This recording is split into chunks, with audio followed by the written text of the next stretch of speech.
Hey folks, welcome to Questions with LA. I am LA Marzulli, your intrepid host, and I've got a bunch of questions here, and I hope to get to them. But first, a word from our trusted sponsor. Collagen may do more than simply help turn back the clock on how your skin looks. The latest research suggests it may also assist with building muscle and losing fat when combined with exercise. Folks, I take it every day, which is why I highly recommend trying it out for yourself. It is designed to help combat some of the visible effects of aging, bring back a youthful glow, and support healthy weight management. It uses a groundbreaking formula that combines 5 critically important types of collagen in one easy-to-scoop mix. The amazing mixture I use is sourced from grass-fed, pasture-raised cattle, cage-free kitchens, and sustainable fish. Users of this non-GMO, gluten-free, and hormone-free protein powder rave about how it helped them improve how their skin, hair, and nails look and how their joints feel, while also helping with their weight management goals. The best part is it's tasteless and odorless, which means it'll go with your favorite drinks and recipes. Folks, check it out. I take it every day. Go to healthwithla.com. That's healthwithla.com. Use my link in the description box below to get 51% off my favorite collagen. Plus, be sure to use my link in the description because every purchase using that link gets free VIP live health and fitness coaching for life. You can't beat it, folks. Go to healthwithla.com. That's healthwithla.com. Hey, folks, I'll be at Calvary Church, Calvary Chapel in Missouri on June 9th and 10th. Talking about, of course, the coming Great Deception. It's here. If you did not see yesterday's shows on UAPs, UFOs, check it out. And of course, Tuesday's show was on cattle mutilation. So we're kind of getting into this, but let's get into what some of these questions are. Have you heard of this, LA? This is from Janice.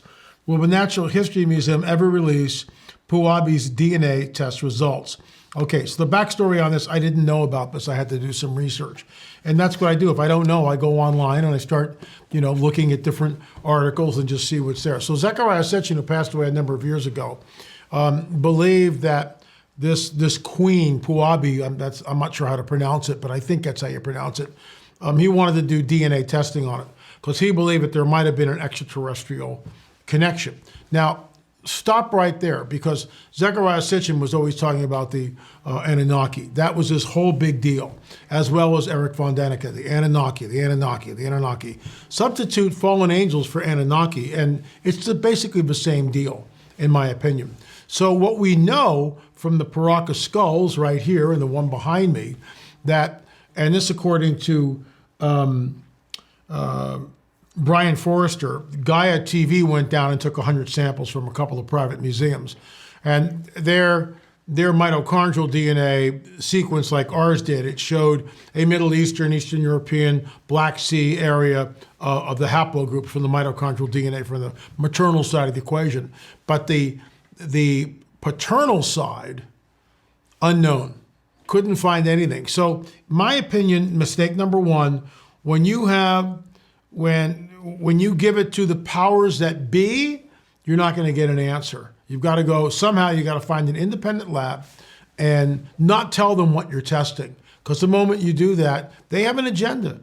Don't believe me? Look at our work that we did with the Paraka skulls. Look at our work that we did with our Catalina Island, the 9-foot skeleton that we find there or found there. And I took pictures of it. We had different guys analyze that. That was basically a skeleton under 9 feet. We go back to the museum. Most of you know the story.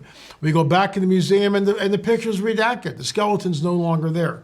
So I hope that answers it, your questions. Moving right along. This is from Karen. Blasphemous words in the mark of the beast. Hey, LA, I have 2 questions for you that are related to the beast system that is in the making. Revelation 13:5-6 says the beast was given a mouth to utter proud words and blasphemies and to exercise its authority for 42 months. It opens its mouth to blaspheme God and to slander his name and his dwelling place and those who live in heaven. Does it seem to you that blasphemous words are becoming more and more extreme in the past few years? While there have always been atheists denying the existence of God, people of other religions declaring all faiths lead to God or to becoming God and the like, I feel like I am hearing and seeing a heightened level of blasphemy in these end-of-age times. For example, regarding the transhumanist movement, Yuval Noah Harari, and this guy is, I read his book, This is his quote. The only thing God managed to create was organic beings, trees, giraffes, and humans. If we succeed, then very soon we will be beyond the God of the Bible. So, I mean, this is what they say, and I get what you're saying, Karen. It's heating up, and the Bible, and Pastor Dan was talking about this at Calvary Church in Jupiter over the weekend. The Bible is the only book on the planet that has this type of specific prophetic lines, verses in it, which talk about and unveil the end before the beginning and the beginning before the end, and talk about these things with great specificity. There is no other book like it. Well, the biblical prophetic narrative talks about this, and you're right. It's heating up on all fronts, So you know what? We're not in the tribulation, but these are the birth pangs. And I believe the church is getting ready to go up. So let's continue. This is from Ed. Hey, LA, I completely agree with you that Lee Harvey Oswald did not shoot JFK. I will be at the Orlando conference later this week and have a book that I want to give to you. I may have missed it, but I have not heard you talk about James Files as the Grassy Knoll gunman. He has confessed to being the mob CIA hitman that was on the knoll that day. I'm aware of this. I read the book, Ed. Very, very interesting. And, his claims are what they are. They're claims, and nobody cares. And that's part of the problem. Nobody cares. On Tucker Carlson's show weeks ago, he had a guy from the CIA. And the guy was masked off. His voice was disguised, the whole 9 yards. And Tucker asked him point blank, was the CIA involved in the JFK assassination? Now, I'm just quoting what was on Tucker Carlson. I have no way of vetting this. I don't know who the guest was, but the guy said yes. I've also heard this from other people who at one time were in the agency and are no longer involved with the agency. Now, those implications, that's incredibly bizarre, but that's what Tucker Carlson talked about. So I'm quoting Tucker. I'm not making this up. This isn't conspiracy theorist. This is allegedly a guy who was ex-CIA on Tucker Carlson stating that, yes, the CIA was involved in the assassination. For those of us who have looked at it and studied it for years, that's what we believe. But I digress. This is from Angel. Hey, LA, I wanted to ask if you've seen the film Higher Entities, The Lost Tapes, and seen those interviews. I would like to know your thoughts on it. It's a good film. And, bully for the guys for getting it out. And I think it's great that other Christians other Christian film companies are tackling this. We have, at the moment, 5 films out on the UFO phenomenon. Number 5 is the latest one on crop circles. Number 6, we are in post-production on this. It's on cattle mutilations. Isn't it interesting how Tuesday's show dealt with cattle mutilations? Folks, UFOs are real, burgeoning, not going away. It's heating up, which is why this week, Tuesday and Wednesday, go back and look at that. I devoted both of those shows talking about the burgeoning UFO phenomena and how now it's become mainstream. So I hope that answers your question. This is from Darren. Thank you for your faithfulness to Christ and your body of work for the church in these last days. Thank you, Darren. Appreciate the kind words. Obviously, some UFOs are material nuts and bolts crap. My question is, where are the materials being mined and refined into metals, and where are the craft being manufactured? Well, I have no idea of that, Darren, nor does anyone else. I will tell you this, that when we took the implant out with Dr. Roger Lear and we tested the metal, the closest thing to it was meteorite metal. Meteorite metal. King Tut's dagger was fashioned from a meteorite. It's meteorite metal. So, look, I don't have all the answers. No one does. But I believe that these craft, first of all, are interdimensional. There's a biblical precedent for it, because when we know that Elisha is with his servant Gehazi, they're surrounded by the Syrian army, and Elisha says, Lord, open my servant's eyes. And Gehazi goes out and he looks and he comes back in and he goes, the chariots of fire were over the Syrian army. They're flying about. The chariots of fire. Now, Elijah was taken up in a whirlwind, but the chariots of fire were also there and present. Look, it's complex, and I don't get it. I mean, I really don't. Nobody does. Gary Stearman had an encounter with a craft before he was a Christian, basically saved his life. And Gary had 3 hours of missing time. Not that he remembers what happened. He wasn't abducted. He was flying his plane. But he believes, as I do, that UFO that came alongside him, he said it was the most beautiful thing he's ever seen in his life. So people will go, well, you know, LA, why angels don't need craft? We don't know that. We don't know that. We don't know how they pop in and pop out. I'll tell you, and I think there's a question on here, and I will get to that. But the fallen ones need the craft because they need to move the grays around. Think about that. All right, so this is from Lisa. I've been a Christian for over 50 years, but the longer I live, the more confused I am about God's plan for his children in the world. I just finished watching the video about how the Nephilim came back, and none of this makes any sense. I have questions. So God didn't know how to completely get rid of the Nephilim? Did he try without success, or was he not really trying? Okay, you need to read my book, 2 books. You need to read The Cosmic Chess Match, and you need to read this one, How the Nephilim Returned After the Flood. Lisa, we are in a cosmic war, and we know from the biblical prophetic narrative that at some point it's game over. That's it. He pulls the plug. We know that the Antichrist and the beast all wind up in the lake of fire. We know that Satan is bound for 1,000 years. We know that. It's coming. What was written will come to pass. What was foretold is unfolding in front of us. So we know it's real. We know it's going to happen. But the protocols of this heavenly war that we find ourselves in, we're not privy to them. Gary Stearman talks about the protocols of the heavenly war. We're not privy to them. We get some of it, but not all of it. There seems to be laws that are laid down. And why does God wait? Why does God allow the enemy to kill 6 million Jews? Out of the ashes of the Holocaust come the nation of Israel. Out of the ashes of the Holocaust comes the nation of Israel. Out of the ashes of the Holocaust, 6 million people, men, women, and children, martyred for their faith because they were Jews. Out of the ashes of the Holocaust comes the nation of Israel. Move, countermove. Move, countermove. We see it all throughout Scripture. So let me go and continue from there. I don't mean to seem irreverent, but it makes me feel like this is some cosmic video game God is playing with us that will never end. No, it does end. Read the rest of the book.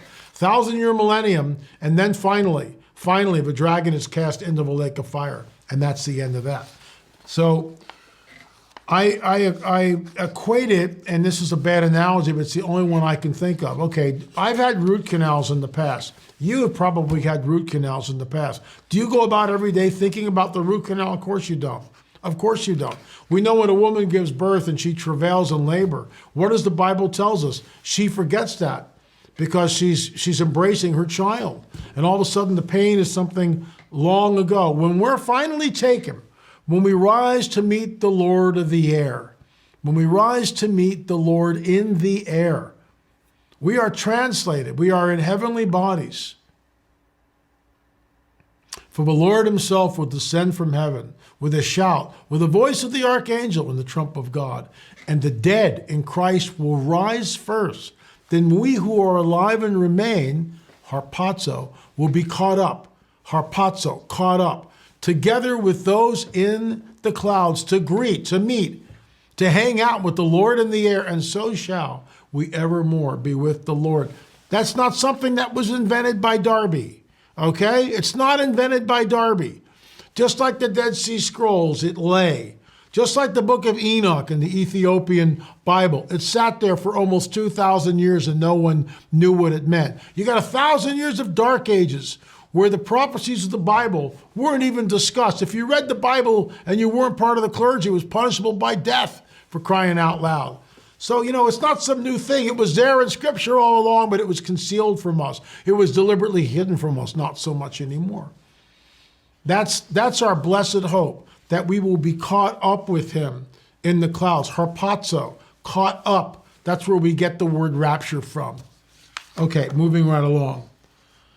I don't like people playing with me or abusing my trust, and that's kind of how this feels. It's almost like God is willing to let us be pushed until he breaks you. He can then say, ha, that's what you get.